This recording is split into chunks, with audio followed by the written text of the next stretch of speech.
Hello, everybody, and welcome back to another episode of the Soulful Self-Development Podcast. Today, I am joined by my sister, Grace, and we are going to have a very juicy conversation about all things to do with sobriety and our journeys and how we were led to living a life in sobriety.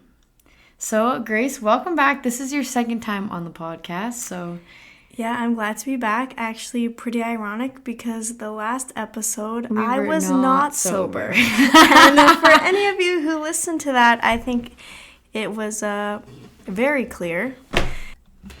So we come from a family that on both sides of our lineage has struggled with addiction and substance abuse. So it's something that we have both witnessed firsthand in both of our parents growing up. Our dad is an alcoholic and our mom's drug of choice is marijuana. So they both had an effect on us, but in different ways. So what are some of the ways that you think this really created an effect on us in our childhood all the way through to now? I think that because it was just so normal to us. Like, I didn't know that mom smoked weed until I was probably like 13, until like I started smoking weed myself, and then she kind of like became more open about it. But like, I didn't realize dad was an alcoholic. Actually, I remember in grade 3 we were kind of learning about alcoholism, and I made a comment like, oh, my dad always has a drink in his hand. And it was a kid in my class was like, dude, your dad's an alcoholic. And I just like thought that was so normal. Obviously, I didn't know what like alcohol did to your body, but it was like just so normalized. Yeah. And like that really carried into like, you know, being a teenager. Like, it was just like so normal to do that. Like, everybody did that. And like, yeah, that's how you had fun on the weekends. Yeah, it was like expected that like, you know, that's how you like let loose. And like, then I started smoking weed, and then it was, you know, so normal to mom too that we would like smoke weed together when I was like 13. And like, it was more accepted in our household to smoke marijuana than like to drink alcohol. I think it's like funny because dad would be more encouraging to drink, and he didn't really love that we smoked weed, but mom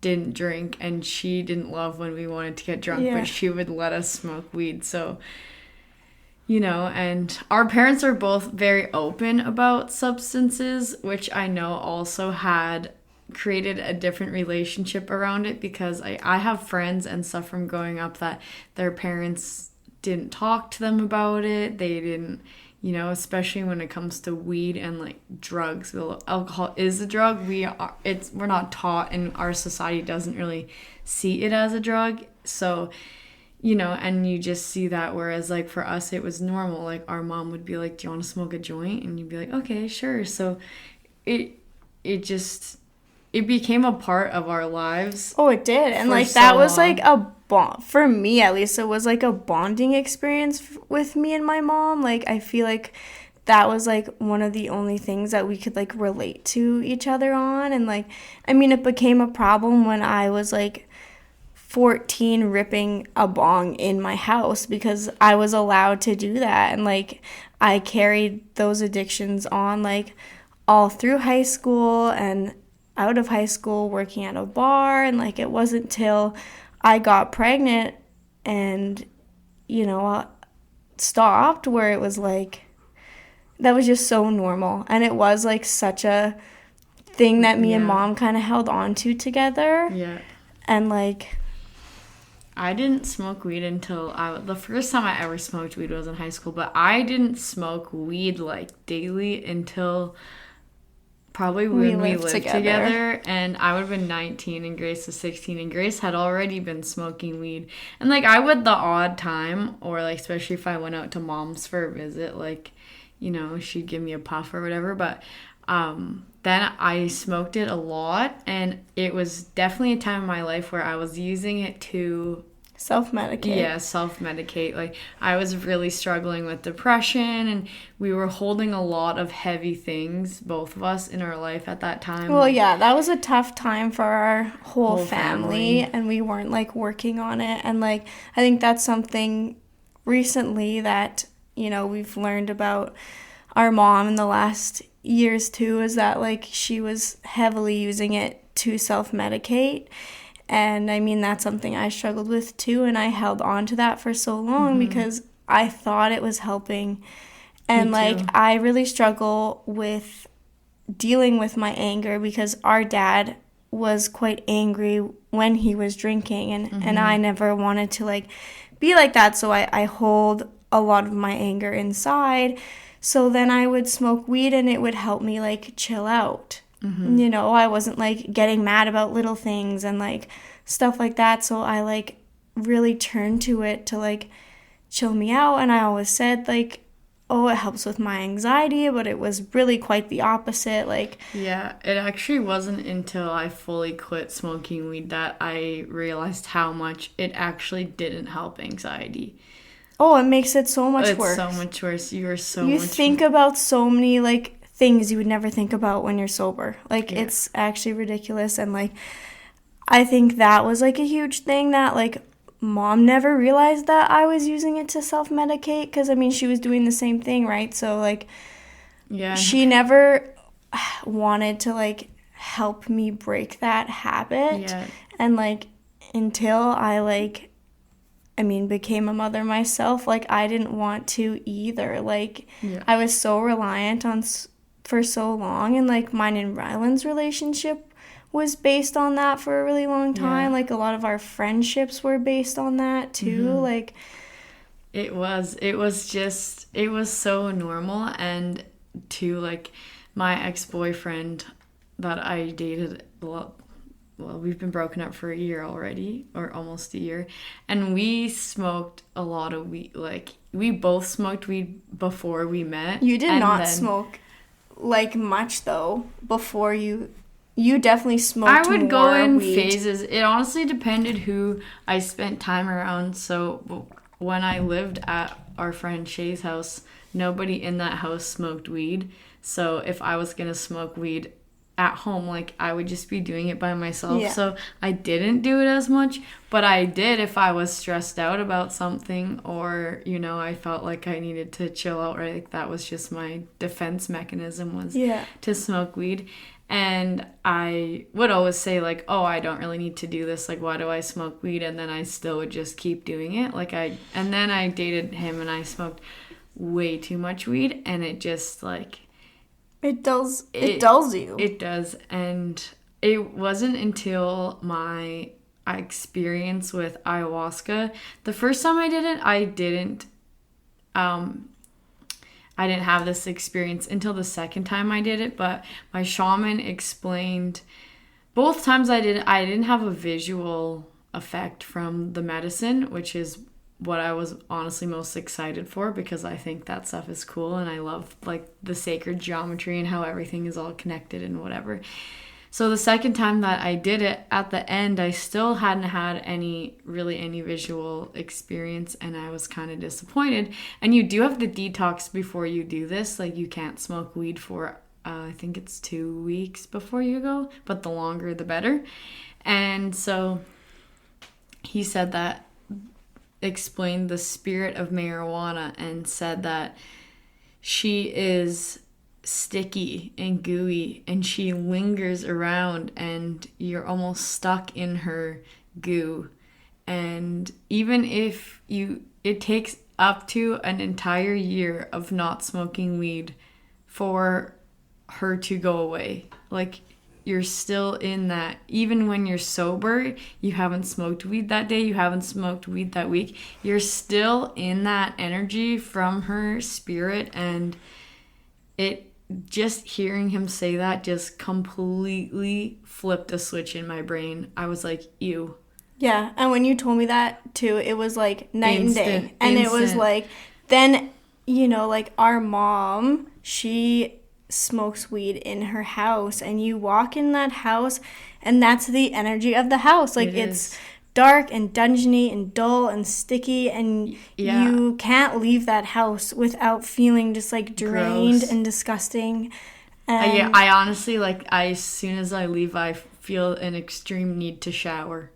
Yeah. Like it, and it's crazy too. Like you can see it. I almost feel like I have to like push it out of the way when I'm walking through the house. Like it is so dense so in there. Stagnant too. Like that energy is just, it's heavy. There's no other way to describe it than. And if you've ever smoked weed, like even just the smell of it now, like even that's what it feels like, right? It's dense and oily, and it gets all over stuff and ruins things. And so that was a really big, that instantly, I have not smoked weed since then, which is coming up on a year here soon. Yeah, September. So, and I don't think I will ever smoke it again. There was certain times where I did enjoy, like, I obviously loved smoking weed or I wouldn't have done it for so long. I enjoyed it and the social aspect of it. But even now, like, my friends don't smoke weed anymore. And, like, for myself, like, I used to say that I like that. But, like, if I, like, the last handful of times I smoked weed, which was probably, like, literally the last podcast. That was the last time I smoked weed, and I was very clearly stoned. And yes, that was probably like 4 months ago. And for me, the last handful of times, like, I was definitely just like kind of testing myself, and like I knew that like it was time to like kind of cut ties with it. And you know, I would get so fucking paranoid. Like me and Rylan were sitting at the table having a conversation, and we went and smoked weed, and it was like I couldn't even have a conversation anymore. Like, these are two people that I am very close with, have spent endless amounts of time with, and I was like in a full-on panic attack because I was so like anxious about what they were thinking about me, and like what everything I'd say, I'd be like, oh my god, why did I say that? And like I struggled with that for so many years. Like in high school, I like hated going to school because I was like so anxious because I was always stoned, and I didn't want to go to class because the bell would ring and I'd be late, and I'd be like, oh my god, I can't show up late. I'm gonna walk in and everyone's gonna look at me, and they're gonna know I'm stoned. Yeah. And like everyone knew I was stoned in high school. Like it wasn't a secret, but like, you know, I would just like talk myself into these loops, and it would talk me into a full-blown panic attack, and I would sit there in my car and like hyperventilate and cry, and like I physically couldn't move my body to go into class. Yeah. And like that's obviously snowballed into me not going to school anymore. Yeah. And like, you know, it took me so long to like actually be like, you know what, that's the reason why. It wasn't because of my anxiety, it's because I was smoking weed all day, every day. And like my brain's still developing. I'm only 22 years old. Like I spent so much of like my prime brain development years so stoned, so perma-fried, like I wasn't learning anything. My brain was just stagnant. And like, you know, now I've always enjoyed learning, but like now I actually take time to like make sure I'm like educating my brain and using mushrooms to like create new like neural pathways and like stuff like that, instead of just literally killing brain cells. And like it is, and it's crazy like not smoking weed anymore. I used to think that I needed it to help me be creative. Me too. And I think I am way more creative without it. I have constantly so many ideas, and I had so many ideas before, but even for example of this podcast, I wanted to start this podcast for probably years before I did, and I had ideas, but the anxiety of I can't do it, nobody wants to listen to what I have to say, and all of that, and that came from smoking weed. Yeah, totally. Like big time, because now I have no fear, because you know I've had so much positive feedback, and you know, even if one person listens to this and feels inspired to do something to change that then changes their life, like I still am doing what I need to do. Yeah, and totally. you know, I just, so yeah, that was so we've talked a lot about alcohol, but we did go through a time in our lives when we worked at brew house where we both really struggled with alcohol problem. It was, I also no longer drink alcohol, but I was nuts. And the crazy thing was, like, every single time I drank alcohol, I made decisions that I regretted. Like, the only things, I try not to have regrets in my life, and I try to see things as lessons and not mistakes, you know, which, you know, I've only came into this mindset on my spiritual journey, but I did so many stupid things that I just, like, if I was sober, it wouldn't have even been a question in my mind. Oh, not at all. And it led into, it makes depression and anxiety worse because then you're upset with yourself for making these choices, and you surround yourself with people who are also drinking all the time, and they're also not in a high vibrational state. They're encouraging you to do stupid shit. And well, especially working at brew house, like that whole atmosphere. We can't even go into that building anymore because it's like, it is, it's dark and dense in there too, and there's just this energy about it. The people they encourage you to kill your soul. That's what alcohol does. Is it really does. It kills your soul. I actually looked up the definition of alcohol, a spiritual meaning of alcohol. It means body-eating spirit. So essentially, you're feeding this spirit that's killing your spirit in order for that spirit to come to the surface. Just to, like, have fun, make decisions you totally regret, feel like absolute shit the next day. So bad. And the last time I got drunk, like actually drunk, was our friend's wedding last August. And I could not move the next day until, oh my God, I was drunk like the whole next day. I had never felt so ill in my life because I had before that already kind of quit drinking. Like, I didn't really drink anymore. The odd time I would have a drink, but my drinking alcohol had already severely slowed down. And before that, I actually can't remember when the time before that I actually gotten like super drunk. And I was like laying there in a ball, like, what the fuck did I just do to myself? How did I used to do this to myself? Like, every day. Every day. We would literally drink probably 6 out of 7 days of the week. Like, because we were surrounded by it. We got 50% off liquor discount. We would drink while we were working. It was encouraged to drink while you were working. Our boss would get us so drunk that we couldn't even walk. He thought it was hilarious. We would literally get off shift, sit there for hours and drink. Yeah. We would just... Every friend we had, every social interaction we had to do with alcohol. I didn't know anything else. Like, and me neither. And like, I never, like, when I was younger, I guess, like, we did throw parties and like drink, and that's when I first kind of experimented with alcohol. But then I really didn't drink after that. I smoked a lot of weed, but I was always too anxious to go to parties and like stuff like that. And then when we started working at brew house, like, I've never had a relationship with alcohol like that, but it was like so unhealthy, and I got to the point where I like craved it. Like, I would literally, if one thing stressed me out, I'm like, I need a drink.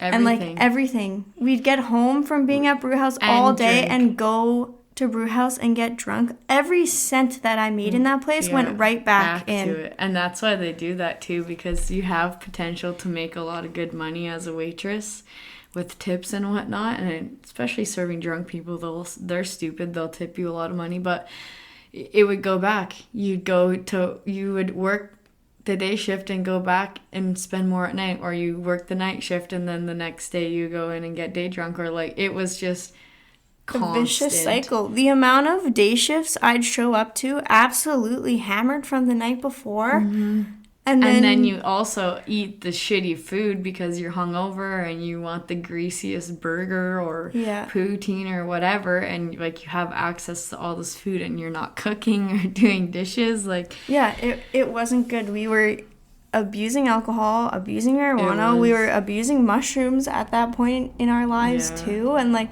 for me, I started experimenting with Molly, and I luckily like caught myself before I got like really deep into it, but I struggled with that for a while because every time I would drink, then that wasn't enough and I'd want to do Molly, and I had to literally like push myself so hard to quit doing that. And I quit at Brew House, and we quit hanging out with our friend group, and me and Rowland got back together, and that like really helped me. And then I had to like just push myself so hard to get rid of those addictions, and it took time. First I cut out Molly, and then I cut out alcohol, and now I'm not smoking weed anymore. And now I only use mushrooms as medicine. I don't abuse and use any sort of drug for like pleasure, unless it's like a rare celebration. Yeah, like my wedding, I'm gonna do mushrooms for fun. You know, like I'm not gonna drink or smoke weed, but like that is my drug of choice that I use mostly as medicine now. Yeah. I agree with you. We just got back from Grace's bachelorette party. This last weekend, and we did mushrooms 2 days in a row, and I'm still feeling the repercussions from that. Oh my God, I'm exhausted. And it is not the same as weed or alcohol. Like, you're not puking, you don't feel like you can't move, whatever. But it still is. I'm always very tired, and it also takes my stomach, I feel like, a few days to get back to normal, because it is not necessarily great for your gut health, I'm sure. But even now, like microdosing, I like to microdose, but I don't do it very often because I find that I really don't get to have as good of a sleep, and sleep is so important to me, and I know how much sleep I need in order to be like a well-functioning person. And especially too because I'm a projector in human design, like we need more sleep than the average person, and to not feel guilty about that as well. But so it can struggle because I'm good at sleeping. I'm a very deep sleeper, and I will love that about myself. Like I cherish that that's a trait I have. And so even if I was to take the smallest microdose at 8 a.m. midnight, and I still have it's the lightest sleep ever. So I've really also been tiptoeing into just like not doing that at all, and just only doing it for medicine. Yeah, I agree, especially with Lenny. Like, I mean, if I take mushrooms at 8 o'clock, I don't go to bed till 3-4 in the morning, because it's not like I'm high, I'm just wired. Yeah, awake. And then it's Lenny's up, or Lenny's cutting a tooth and she doesn't sleep all night, and like then I'm not well rested and I'm not as present the next day, and I can't be, the best mom. And that was really something that helped me quit smoking weed, for one, because I would wake up burnt out, and then I'm freaking tired, and then I can't be the mom I want to be with Lenny. So lazy. And alcohol too, I can't afford to feel like shit all day and want to just have a lazy day. Like, we have no screen time in our house with Lenny, so I can't like put a movie on and chill out. Like, that's not how I do it. So like I have to be, in the state of mind where I can go run around and play at a park for 4 hours a day, and like make sure that I am being the best mom that I possibly can. Yeah, absolutely.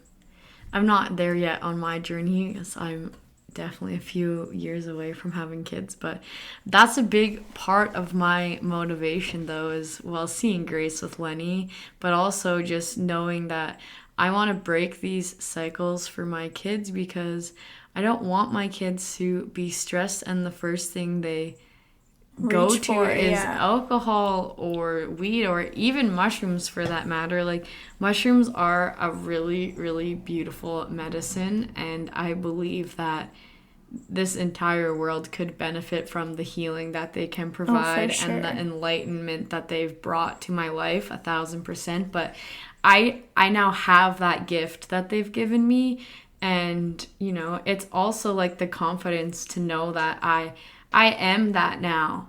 I don't need to do the mushrooms to like have your mind. Yeah, awareness is like, and you know what is the last few times that I've done mushrooms, like I honestly almost feel sober because I feel like I'm actually naturally in that state when I am sober now. Like, I mean, don't get me wrong, like, you know, everything is a little more vibrant, like, especially if you're to do a macro dose, but still I'm getting to the point where like I can see the energy without it. I can see the auras without it. I am so aware of everything that's going on around me, and like without it would have taken me a very long time, I think, to step into that gift. But I couldn't have, I don't think I would. I honestly don't think I would have got there without mushrooms. Like, they have enlightened my mind like so much. It's like actually unbelievable. I agree.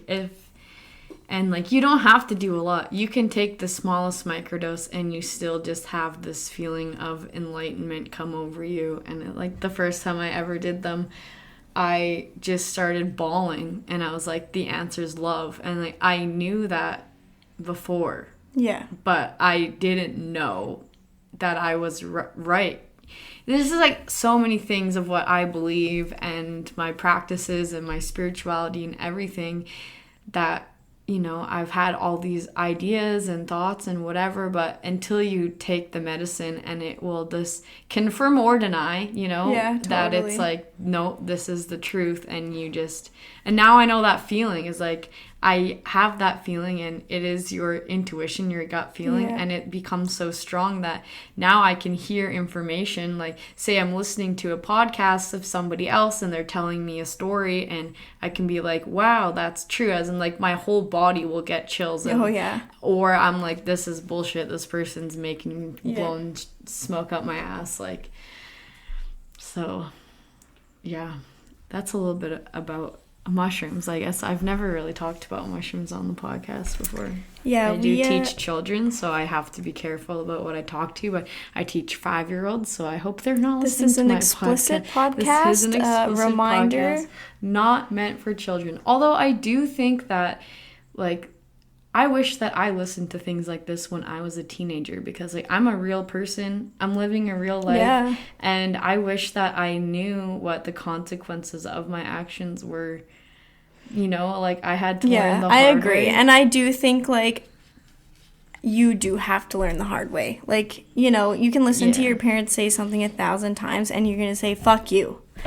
You know, I'm gonna figure it out myself, and you do, and it's humbling. It is. And, you know, I take that into large consideration being a mother. Like, I am a mentor. I'm not meant to, like, tell her what to do. You know, I've had my own life experiences that have taught me a lot of lessons, and I've learned a lot of things the hard way.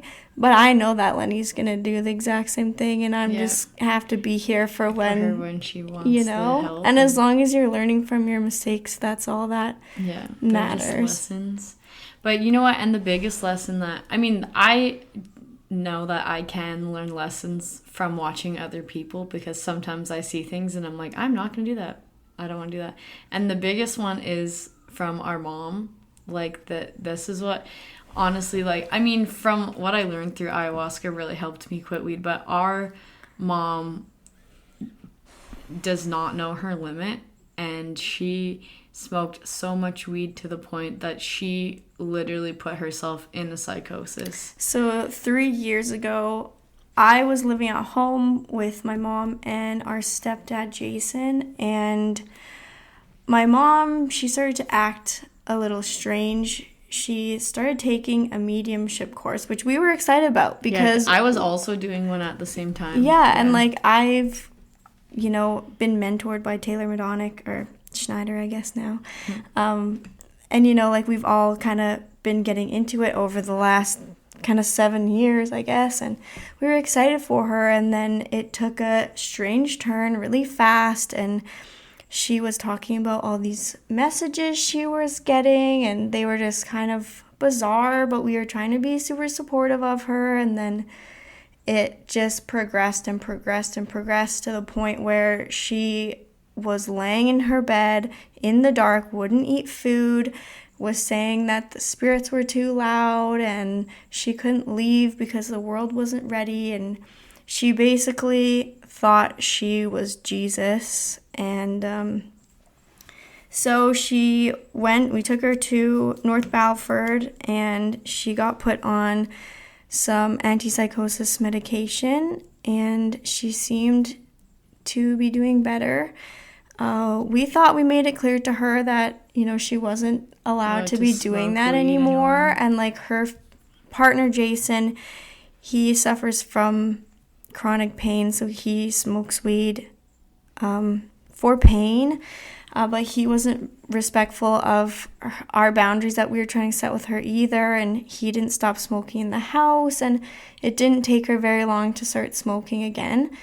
So then about 3 months ago, she was fully off both of her medications, and a few weeks ago, she kind of snapped again. Yeah. And luckily, we knew the signs, and we caught it fast enough, and I went there, and I took away all the weed, and I said, "You're not smoking weed anymore," because she was getting these downloads of information and these messages from spirit, and she couldn't sleep because the spirit was too loud, and just like a lot of what she's saying really resonated with us and did seem true, like, you know, a higher vibration coming and an awakening of people coming and stuff like that. But then she'd just say the most bizarre shit. Like, we need to eat the weeds of marijuana like salad. And I'm like, no. I'm sitting there like, oh, I'm so proud of her. She's having all this, like, spiritual there's so awakening. much truth there. And, you know, and then she said that, and I'm like, okay. No. So then luckily we caught it right super away. Fast, and she hasn't smoked weed since, and she's been doing great. She's been doing so good. Yeah, so good. Not even close.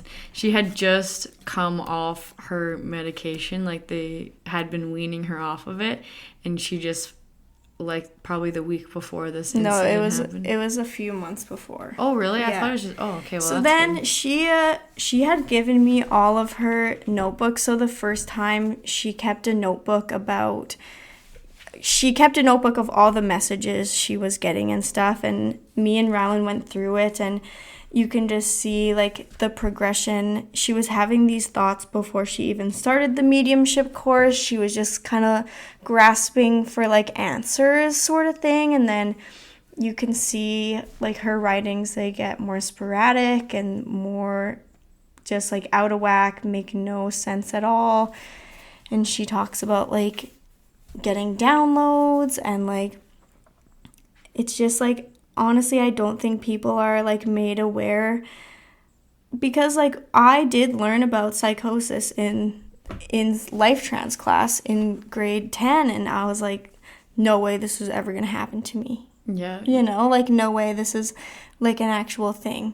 And then, boom, it happens, and, like, it was terrifying to see our mother like that. It was really, really sad and hard to know, like, what to do. And we do have a history of mental illness on our mom's side. Like, our mom's brother is extremely bipolar, and we went through that when we were quite young, when he was in and out of the mental hospital getting on medications and things like that.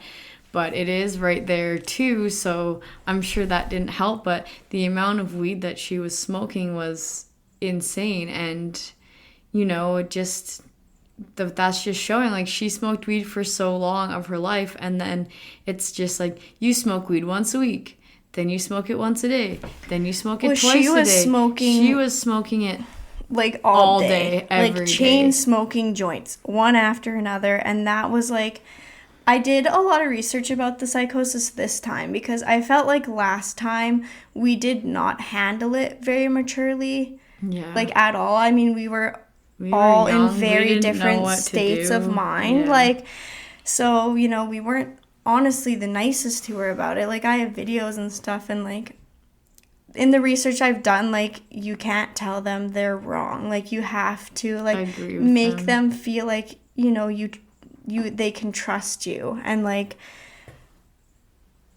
Yeah, it was insane though. Like, she was full on schizophrenic. Like, she was like saying everything 3 times and tapping her nose, and she was like talking to voices in her head, and it was like, it was hard to see her like that because we had never really had any signs of her behaving this way beforehand or in our childhood. And so you know, you don't think that it could happen to you or the people that you love, and then, you know, within a matter of days, it went from 0 to 100. Yeah, it was like, crazy. it was and nuts.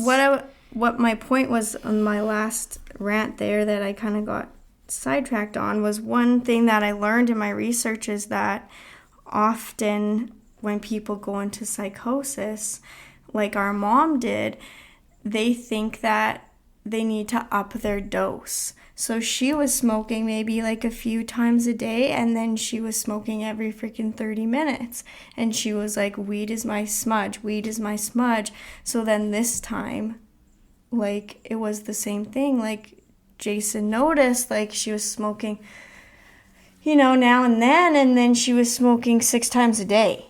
Yeah. And it's like... And she did say that to me because she had messaged me and said that she needed my help with something, and that it was an in-person conversation. And I was like, oh, fuck. We knew exactly what was coming. Yeah. I'm like, okay. So she came over and said that she needed me to help her this time, keep her grounded, because she felt like she was going on this awakening journey again. But she said that it felt different from last time, but then she was saying that the last time was the same thing, and, you know, it is a little she had confusing. mentioned to me that last time she was using weed to ground herself. So she would get off on all these thoughts, and she would smoke weed to kind of calm the thoughts. And this time was the opposite. She was using it more to try to connect to these, like, spirits, or however she would put it. But yeah, so she said that was different, and that's why she was reaching for it more both times. Yeah. So I said, no, my best spiritual advice I could ever give anyone is quit smoking weed, because it will make a huge difference in your spiritual journey, of the clarity that actually comes from not having that fog and that, like, stickiness just everywhere.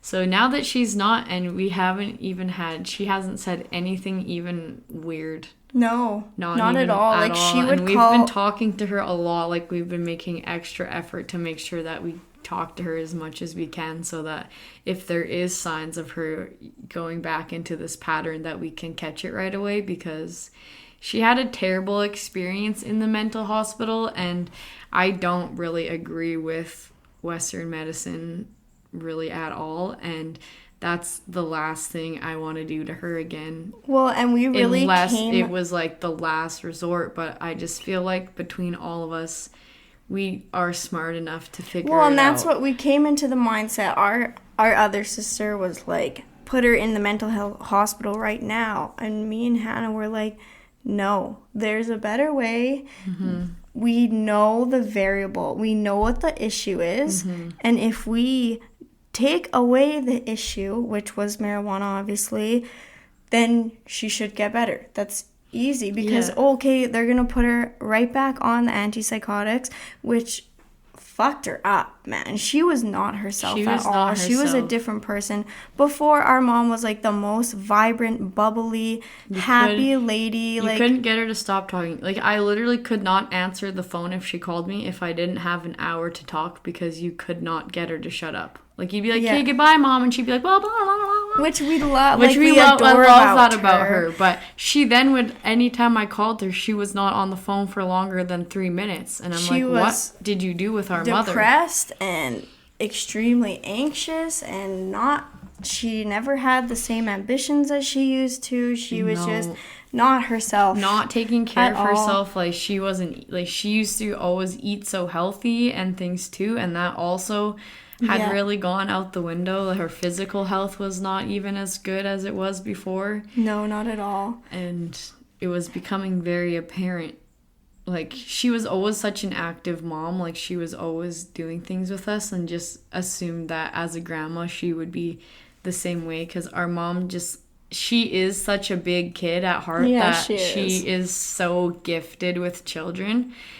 And there was a time where she wasn't even like trying to come over and see the grandkids, or like put in any effort. And you know, it's sad that we just automatically are like, oh, well, that's drugs. That's just the way it is. That's the only way they can fix this problem. And we actually saw that with our uncle a lot too. He's fully off his drugs. I know, and he is actually himself again. That is what he was like when we were little kids. But he was on lithium for years and like brain dead. You couldn't even have a conversation with him. His soul was not in his body. No, like the lights were on and no one was home. It was insane. It was crazy. Like, I wrote him a letter once, and I didn't really know like what would happen, because he told us once when I was probably like 15 or 16, and he said, I know I love you guys, but I don't feel love. Yeah, like I don't know what that feels like anymore. I don't know what the emotion of love feels like. I just know that I love you. And I'm like, oh my God, that's deep. So sad. And so I wrote him this letter of saying thank you for everything he did, because he's my godfather and his son is my age, and it's the only cousin I have that's the same age as me. And we spent so much time together when we were kids, and our uncle was never well off. He definitely struggled financially and to get by, but he did everything he could for us kids. That he would take us swimming and to the movies, or, you know, make a scavenger hunt or whatever.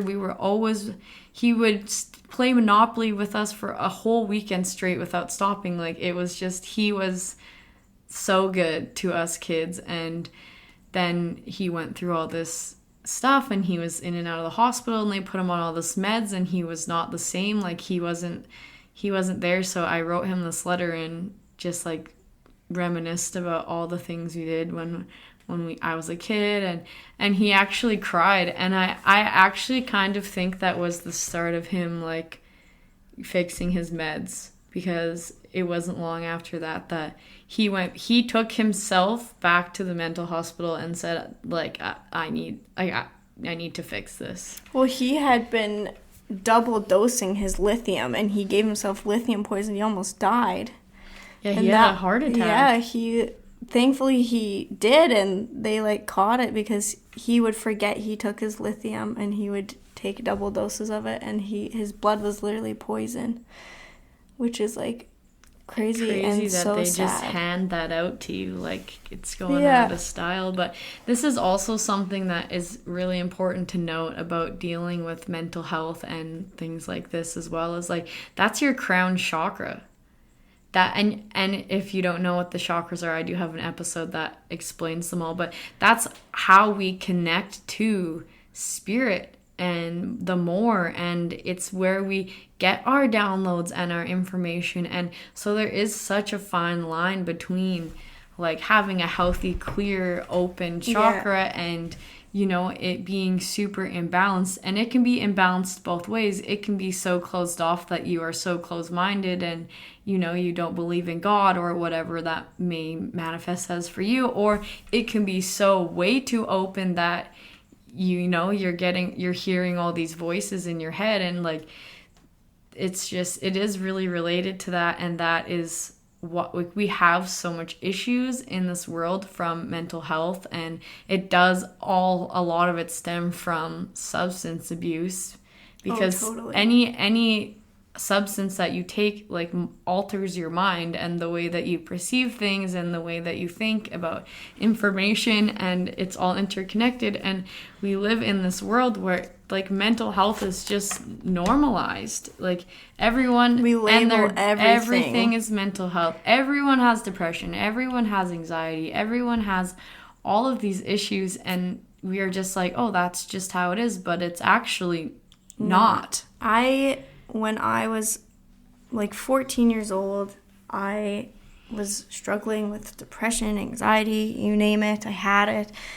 And I tried to take my own life. And then I finally got some help. Hannah saved me that day, and I went to the hospital and met with a psychologist, and of course I talked to him for less than 10 minutes, and I was given antidepressants, anti-anxiety medication, and so I started taking it, and it made me go into manic and depressive phases. Like, I hadn't felt happiness in a long time. Like, I was depressed, and this medication, I would feel happy, and I would feel like I've never been so happy in my fucking life. Like, I was manic. Like, jumping off the fucking walls, I was so happy. And then I would get sad. And it was like, I've never felt sadness like that in my life. So then my mom met with Taylor Schneider, and she told her, she was like, your daughter, she's on this medication recently, and that's not what she needs. She's not mentally ill. She's gifted. And she's overwhelmed by energy, and she needs to know how to use that. And that same day, our older sister Jessica, she got me a reading with Lystra.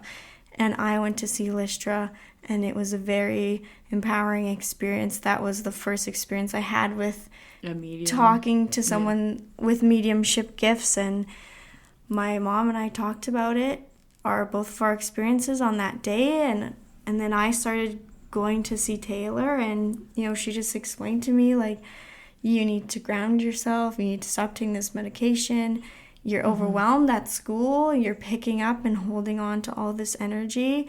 And like, I think that is for a lot of people. We self-medicate on marijuana, or we reach for prescription medication, whereas we just need to be more in tune with ourselves and the earth. Yeah, exactly. There's such a disconnect. I think that's actually huge, and that's a reason why I've really been reaching for sobriety in this last year. It's really come up for me, especially as a mom. Like, I want to teach Lenny, to journal and sage and use your tools, connect with the earth. Like, my child does not own shoes. She does not wear shoes. She hates shoes. She hates shoes. If she has socks on her feet, she rips them off. Yeah, she hates it. She's connected, and I do readings on her. I let her pull her own cards. We burn sage every day. Like, I want her to inherit these skills. I don't want her to see me drinking, or like, I had a hard day, let me have a glass of wine, or I'm gonna go get stoned, or like, I do not want her, I don't want that to be normalized to her. I want these tools to be normalized to her. I want her to reach for her journal when she's upset, and like, go be in the grass and cleanse her energy when she feels overwhelmed. Like, I think that is so important, and that's not what we're being taught. No. And like, if that's what we were being taught, then our society would be such a different place. I don't even think I could fathom what the world would look like if that's what we were taught. Like, we're headed in that direction, and I have a vision. Like, I can see exactly what the world is when we're healed. Yeah. And I know that, it's like, magic. We're there. It is magic. Like, that's literally my thing. I'm literally gonna cry. Like, the magic is there. Yeah, it's there. And like, when people are putting this stuff in their body, like, that's where the magic gets lost. Like, especially like, we grow up, we're taught to grow up so fast, and like, I have a lot of trauma from that. Like, especially in our situation, like, we had to grow up quick. So fast. And like, I was drinking alcohol at the age of 12. I know, like, our older sister is 4 years older than me, and our parents used to leave us home alone for days, weeks at a time, and her friends thought it was hilarious to get me drunk, and I thought I was the coolest kid in school because I was getting drunk on the weekends when I was 12 years old, and I look back and I'm like, I feel so bad for my inner child. That from the age of 12, that's just what my life turned into. And, you know, I have little cousins now that are like 13 and they're like, oh, my mom might let me have my first drink this summer or whatever. And I was like, don't do it. Don't do Be it. a kid, I know man. you want to grow up so fast. If I could do anything different, it would be to go back. Like, if I could go back and tell my childhood self anything, it would be a child for as long as you can. You don't need to grow up and solve everyone's problems when you're 14. Like, I just, you know, I've always been so protective of Grace, and I've always tried to, you know, help her as much I could, but I just, like, I took on so much that I just lost myself. And, you know, I would do that again to make sure that you were safe, but I also would be able to tell myself I need to put myself first, because then I wouldn't have been getting drunk every day, and I wouldn't have been smoking weed every day. And like, I totally agree. I feel like with the phones and everything, like, we are just so forced to grow up so quick, and I want my kid to experience being a child as long as she can. I don't want her to worry about the weight of being an adult and the responsibilities that come along with being adult. And like, that means her being I know she's an experiment. Yeah. I'm here for it, you know, like, I needed to do that to become who I am today, and I'm huge on obviously not controlling her and like pushing that, but I hope that I can do a good enough job when she's young to teach her actual helpful tools so she will be able to make these educated decisions without having to kill all her fucking brain cells from being stoned for 7 years of her life. Mm-hmm. Like, you know, and I respect everybody and their own journey, if they are gonna find sobriety or not. Like, that's just what the journey that we're choosing to go on right now, and it's not an easy journey at all. There's temptation everywhere you go, and can feel very lonely. Yeah, it can. It's hard. You might have to cut a lot of people out of your life. Like, I'm very thankful that I've had Grace with me on this journey, and it's something, you know, we both bounce ideas off of, and we talk about how it's made us feel. But, you know, like, sometimes I don't want to hang out with my friends all the time because they like to drink, and I wouldn't even say they're alcoholics. They don't really drink that often, but, you know, if we do something as a big group of friends, it's like, I choose to be sober, and sometimes I feel really awkward or really lonely, or like maybe I should just give in and do it, but stay strong, because you do not have to lower your vibrations just because you feel pressure in society that you know this is the normal thing to do, because you don't.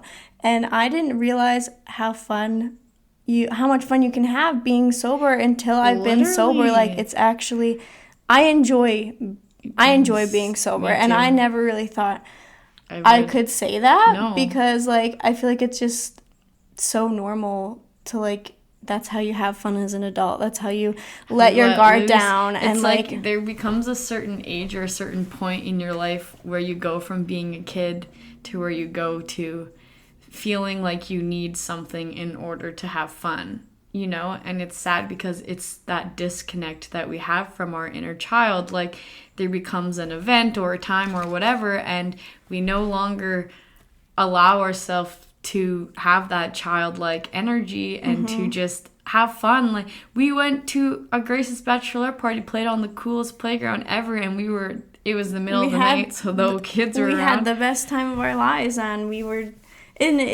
I highly recommend it. It's so healing to connect with that part of yourself that's lost and that a lot of us lose so early in life. Like, I have healed so much of my child trauma from just acting silly and being a kid and playing with Lenny on the park, not caring what anyone else thinks or if anyone's looking at you or whatever. Like, if they're gonna judge and be miserable, like, let them sulk in that energy. That like proves kind of where they are at and like where you are going. And like, I don't know, I just am so proud of myself that I have this drive to break generational trauma. Yeah, absolutely. Like, you know, it was our dad's dad, our mom's dad, their dads, their mom. Like, you know, Yeah.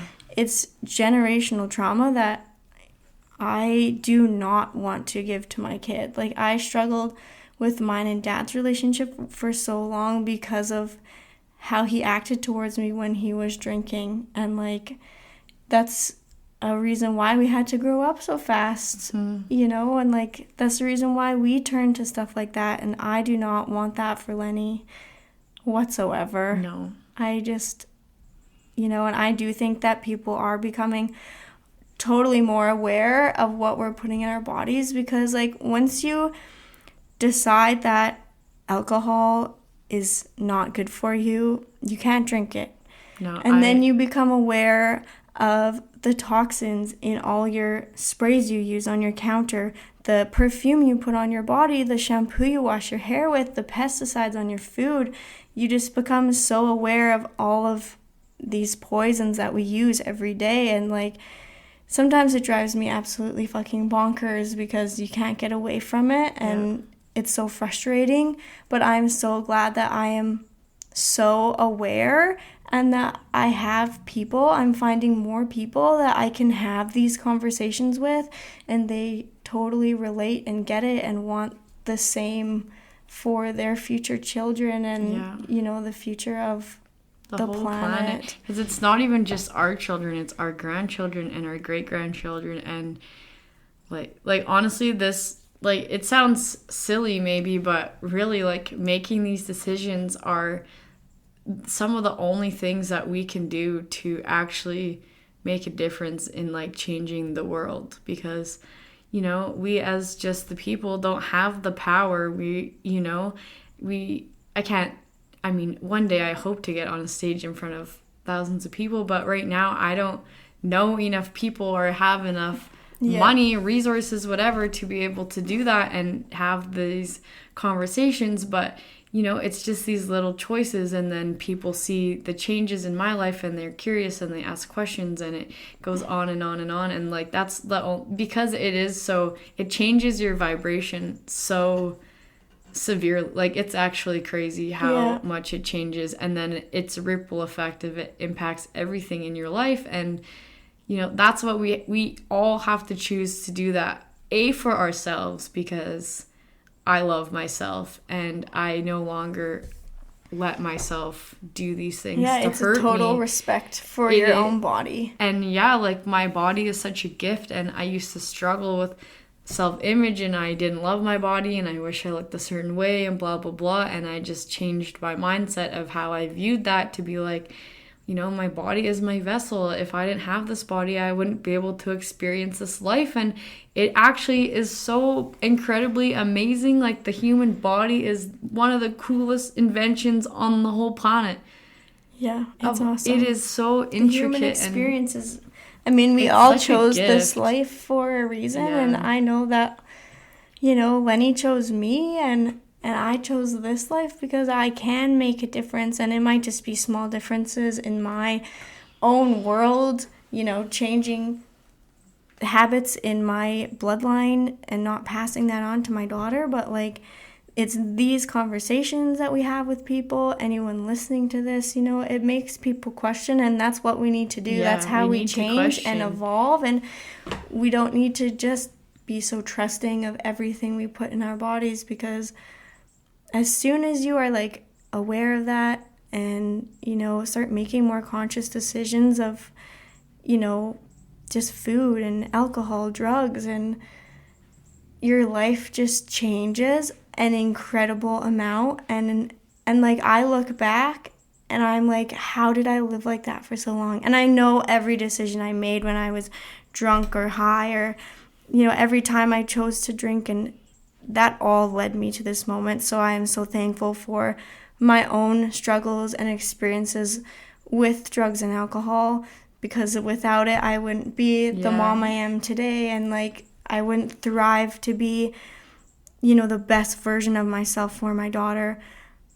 But I just think the more that we are like becoming aware of how these things change our bodies and our health and, you know, everything, the more that we can just become higher vibrating humans, and that can lead us to so much power and strength. Just learning to step into our gifts and follow our intuition, and just everything becomes so much more louder and more clear, and it easier to I feel like make the right decision for you. And especially thinking back to all the decisions I made when I was drunk. Like, I did not like who I was back then. Me neither. I hated myself. And why, like, when you hate yourself, every decision you make is based from that energy. And a lot of people hated me, and you know what? I understand why, because totally. I was a terrible person. So many people still now that knew me then assume I'm the same way, and it's not.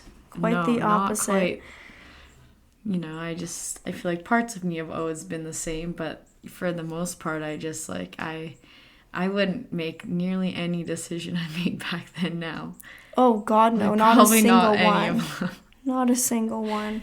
So it has such an impact. And so if you're listening to this, if being sober is something that you've been thinking about or struggling with, like, if you have any more questions, we are very open about our journeys. And I know that being able to share my voice is such a gift, and I would love to answer any questions you have, because I wish I had somebody to ask questions to. Sometimes as well. All you need is someone. Like, I don't think I would have chose this journey or been on this journey if it wasn't having someone like Hannah that, like, we both push each other, and it really helps us kind of strive to be better. Yeah. And, like, obviously my daughter makes me want to be better, but sometimes it's just that adult conversation that deepens your understanding and, like, podcasts. There's so much information coming out about this right now too. Like, I don't know if I'm just in that algorithm of Instagram and TikTok or whatever, but I've been seeing more and more about it, and podcasts, and so much. Podcast is the best thing you can do, because they cannot block any censor your information. It is the law of free speech, baby.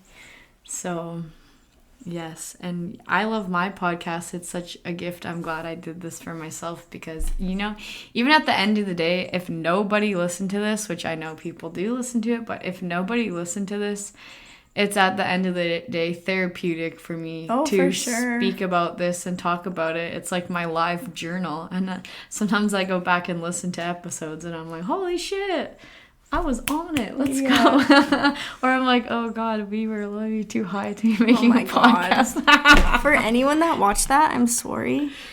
That was the start of my spiritual sobriety journey. So here we are 4 months later, and I don't even recognize the person that I was then. Like, I feel like we have been, since we've chose this journey, like, we have been rapidly growing at, like, such a rate. So it's insane. It's like full speed ahead.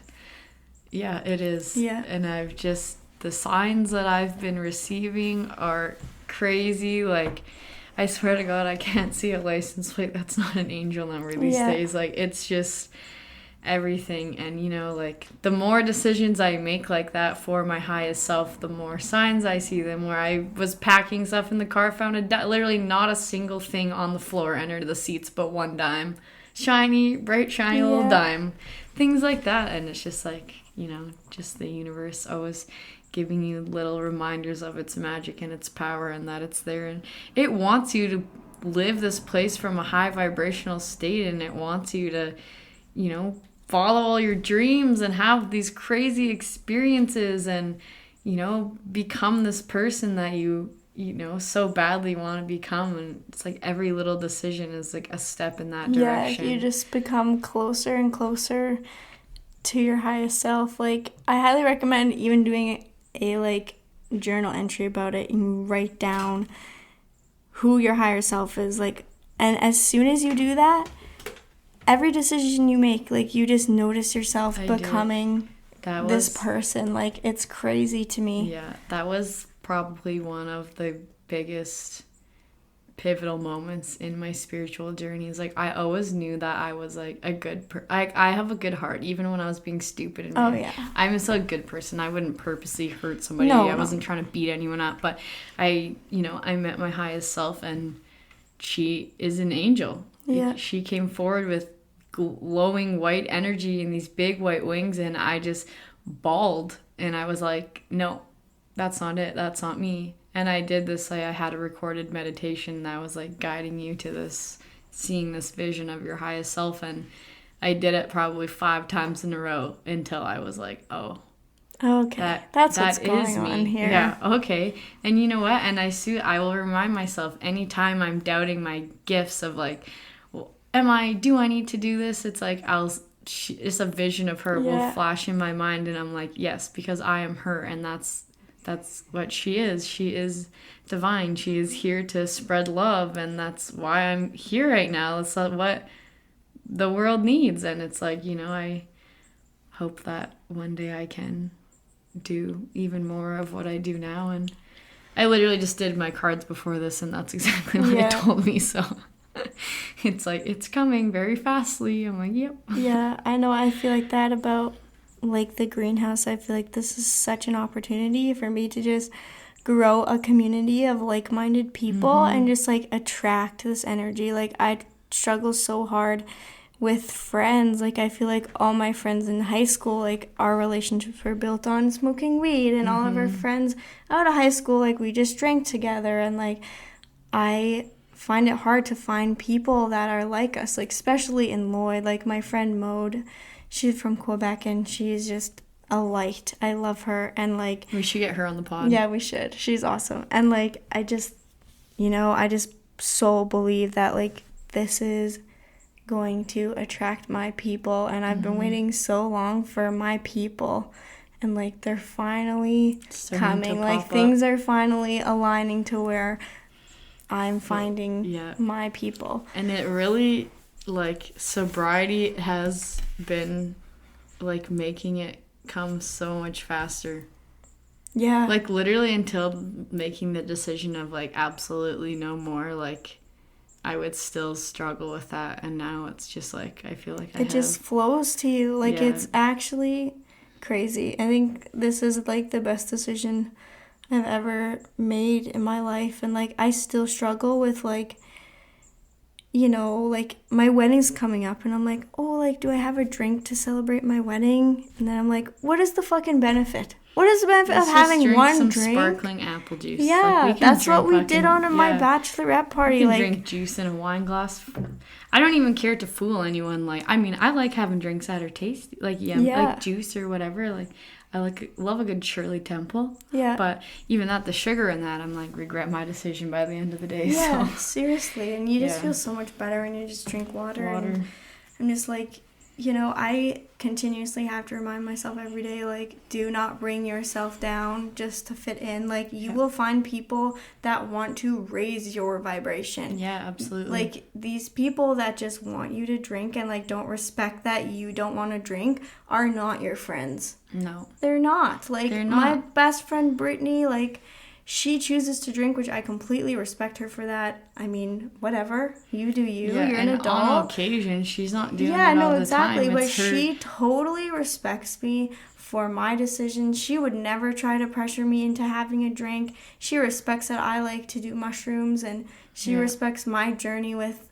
every drug I've tried. Yeah. Like, she doesn't judge me for that, and she doesn't pressure me for that. And, like, I just adore that about her, because I've found it really hard with other friends that it's like, what, you're not drinking? Why? Yeah. That's my difference between my Maz friends and my brewhouse friends. Like, I let pretty much all of my brewhouse friends go. I still do have friends from brewhouse, and the ones that weren't like that, like Cass and Shay. Yeah, exactly. But, they're awesome. But my Maz friends is like, they like to drink, and that's what they like to do, and that's okay, but they never are like, it's mutual Hannah, respect. Hannah, do a shot. Yeah. Like, it's like, they'll even be like, oh shit, sorry. Like, like, and I'm like, dude, don't be sorry. It's fine. But they'll never try to make me do something that I don't want to. And I'm glad, because I honestly can't. Even if I try to be polite and like taste this drink, she literally like Oh my God. It looks like she's having an exorcism. I'm like, and I'm not trying to be dramatic. I'm like, oh, this is so good. I know, even me and Brittany were having a conversation about doing shots. And like in our brew house days, we used to do a shot called Cordsies, and it's 4 ounces of lemon gin to the brim. A and splash of lime juice if you were lucky. I was literally talking about it, just gagging. I could not even. I was like, oh, I was just like stuck in my throat, and I was like, I'm like ashamed that I did so many of those fucking shots. But I'm like, my body just like rejects it. I did the smell of it. I literally was doing the dishes, and Dylan had like a water bottle that he had a rum and coke in, and I didn't know that's what was in it. And I opened the lid, and I was like, my friend Tori was with me, and she was like, "Are you okay?" I was like, yeah, I'm good. This is the smell of booze. It's fine. Yeah, it's crazy once you are like aware.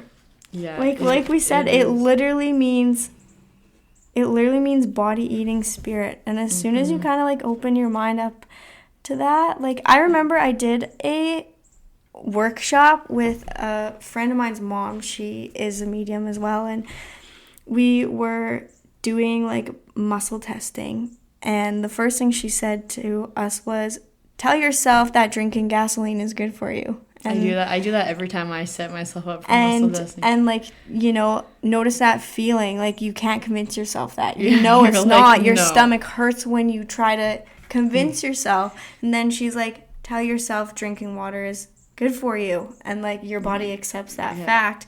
I found as soon as I like understood that alcohol is poisoning my body, I literally every time I'm like, it's that unsettling feeling in my tummy that like this is poison. And it's like that for me with pop and candy and like all this shitty food now too, even products. Ice cream. I think I've ruined ice cream for myself, which I need to do, because I could eat ice cream for breakfast, lunch, and dinner if I let myself. It is my favorite food, but even like you put it in your mouth and you feel like shit instantly. Like it's like, just like, is this flavor worth feeling like shit for the rest of the day? Like, no. And it's like even the chemicals in our house is like, I am trying so hard to toss the toxins in my house and use like all clean products, and it's like actually ridiculous how many things are in your house that are just terrible. Yeah. Everything we use. And you're breathing, like, just because you don't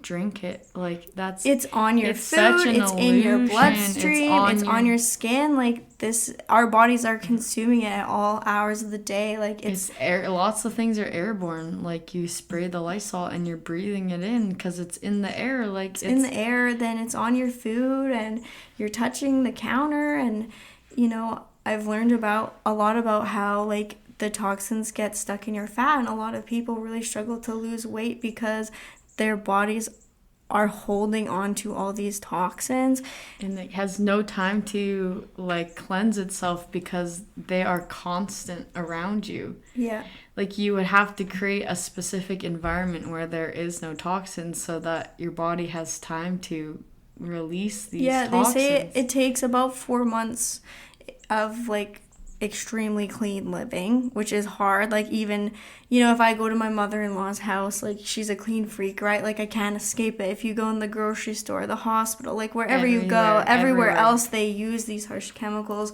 But they say like 4 months of no pesticides, toxins, stuff like that, and you'll notice an extreme difference in your mood and your energy, and like your weight loss as well. Like, people report like insane weight loss after cutting these toxins out of their everyday use. And like, I just am trying so hard to like work towards that. I want to do like one thing every day, to kind of toss the toxins in my home, like all the cleaning products.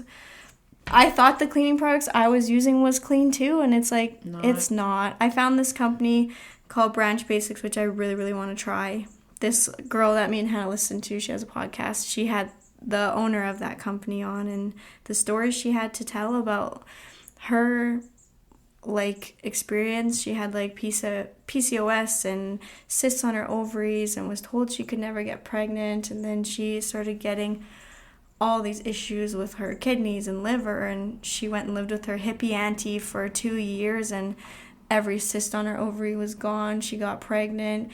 She didn't have any of these metabolic issues anymore, and it's because she didn't have pesticides in her diet. She didn't have refined sugars. She didn't have toxins from her sprays and cleaners, and it's everything. And it's so sad because it's everything in our society, but once we're just becoming aware of it, we can try to make moves to help our lives and spread the word to others as well. Like my friend Brittany, we were showing her podcasts about food and pharma and how it's connected to everything, and Coca-Cola funds our diabetes association and like all this stuff, and she's like, weird, holy right? fuck, that's what a coincidence. Like in Europe, if you have diabetes, coincidences. In Europe, if you have diabetes, you get an exercise coach, you get a paid for keto diet. Like they go into your life and they tell you like straight up, this is why you have diabetes. Let's change that.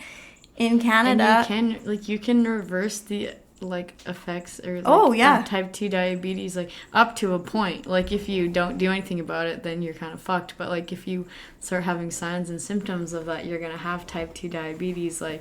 You can change, and it's not even that difficult of changes. Just literally stop eating fucking processed sugar. Yeah. Well, and they're having huge issues with diabetes in children because of what we're giving our children. They have behavioral eat these issues. Gushers in your lunch. And it's awful. And all these kids are getting diabetes. And then our diabetic association says, here, drink a can of Coke. It'll help get your blood sugars up. How fucked up is that? I have very sensitive blood sugars. Actually, our parents thought I was going to be diabetic when I was a kid. They would have to test my blood because I would get, really low blood sugars. I had to keep, pills with me at school so that I didn't, pass out. So they were nervous because sometimes you can get type 1 diabetes when you're, a little bit older. So I was probably, 10 or 11, and they were worried that was going to happen to me. But I've created such an awareness around my blood sugar because, I can feel it. Yeah. And, that terrifies me because our grandma did have type 2 diabetes. And I know that if I would live this life where I don't take care of myself, I 1,000% would have it. And I don't want that. So I choose to, you do need blood or sugar in your blood, but eat some fruit. You need things with fiber because, and the sugar that your body takes a second to break down into glucose because it keeps your levels. Also, one of the best pieces of advice I've ever been giving when it comes to blood sugar is to eat a savory breakfast. Don't give yourself sugar first thing in the day because you're just starting your blood sugar on a high. And, and now we're kind of going all over the place. But sugar is also a substance. Well, I was just going to say that. It is one of the most, it's more addictive than cocaine. It is. It is one of the highest addictive substances. I heard this in a podcast once. I was going off the rails with health podcasts a few summers ago, and this doctor said everything white is addictive. Sugar, bleached flour, cocaine. Sugar, cocaine, literally everything that's white. And it's so true. And it really opened my eyes. But this is where these addictions are starting. Right? These kids. You're addicted to sugar as a child, and then it's just normal that you keep this addiction up. The sugar, you can't get the high off the sugar you used to when you were a kid. So then you get the high from something else, and it's then just you're a always pattern. Reaching for more and that's the thing is if you don't choose to step back and walk away, what is next? Well, because there's going to be a time where that's not enough anymore. I don't feel high anymore. You could smoke weed 6 times a day and still feel like you need to be more high, and then what? Then you reach for harder stuff. Then you do more, and it's we also, our world has an extreme problem with drug abuse, hard drugs, as we see the homeless population rising, and it's so sad. And it's these people didn't just get here because they were I'm gonna try crack. This is so fun. No, they've been through such severe trauma in their life that they felt the need they need to do this to numb these feelings. And I just like it. It's so sad. So like, do it for yourself and do it so that you influence other people to do it, so that slowly less and less people are having these issues. I think it's actually crazy. Like, I feed Lenny only meat, fruit, and vegetables. She doesn't get starch. She doesn't get any refined sugar or anything. And the amount of people that offer, like, we were at the hospital, she had to get stitches, and they're like, oh, does she want a popsicle?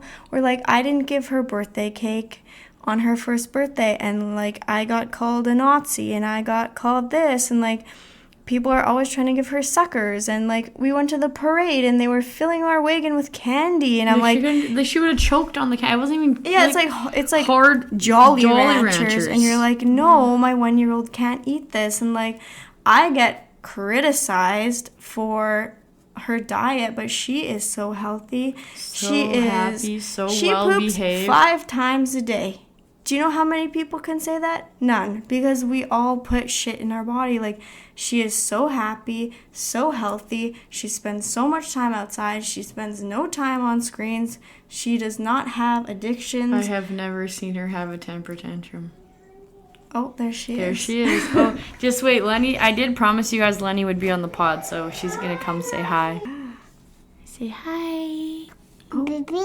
Baby. Thank you. If you're still with us listening, thank you so much for tuning in today.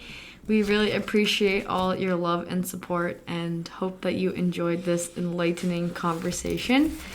And we will see you next time. Grace, thanks for coming back on the pod. Thanks I know for we'll have having you me. again. Oh, I'm sure I will be back. Thanks for having me. We say bye. Bye-bye. A boy. Yeah.